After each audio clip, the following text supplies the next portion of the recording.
Tough night. What do you say to the blokes to try and get them up?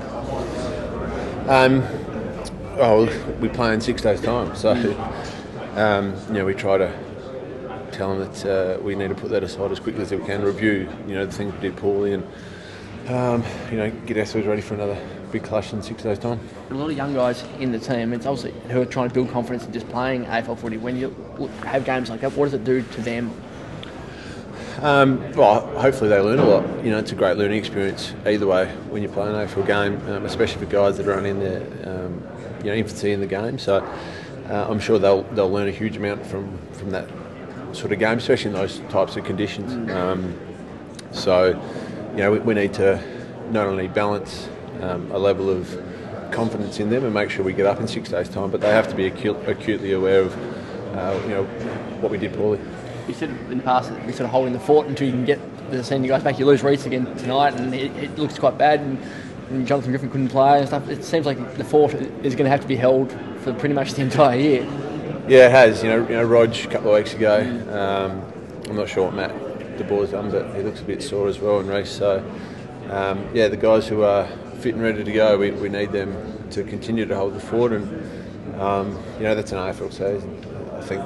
Realistically, sometimes you have some good luck and sometimes you have some bad, and we're certainly going through that with our injuries at the moment. But no matter who goes out there in our Fremantle jumper, we need them playing to a certain standard each week. Is that the message you need to get home to now that they are the genuine best? Like the 22 you're putting out there now might be the 22 for the rest of the year. Yeah, that's right. And regardless of who's out there, we expect them to really play with a hard-nosed attitude and to play the game style that we try to play with.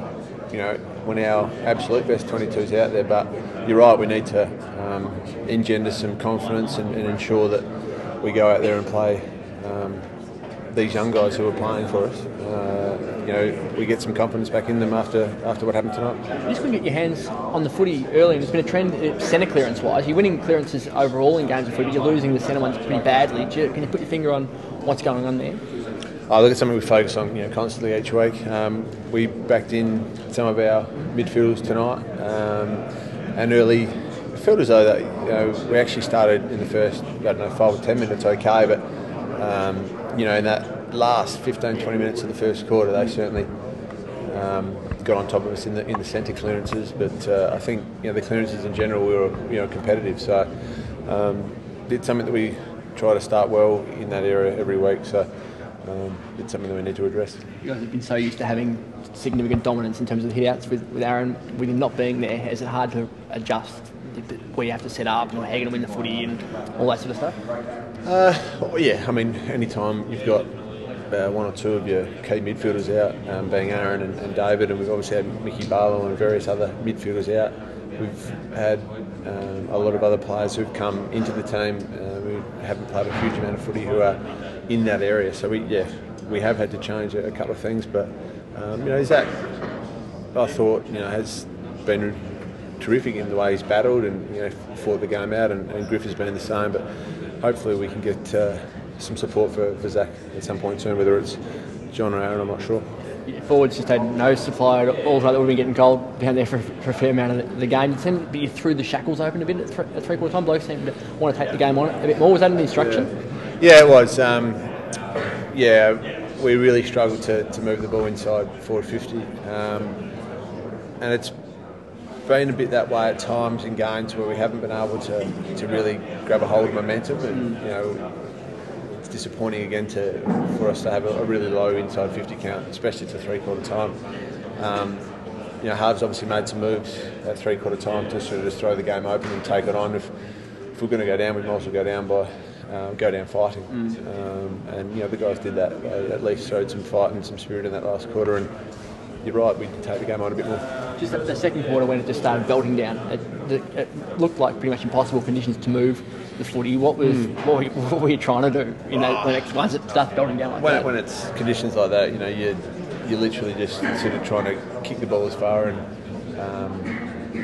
to at least dangerous spot as possible and get numbers around the footy and keep surging it on. It is that type of mentality. I actually thought that towards the second half of that second quarter, we actually started to get a little bit of momentum into half time as compared to them having all of it up until that point. So I'm not saying that level of rain helped us, but I think to a certain point it allowed us just to keep things simple and basic, and it was pretty tough conditions though.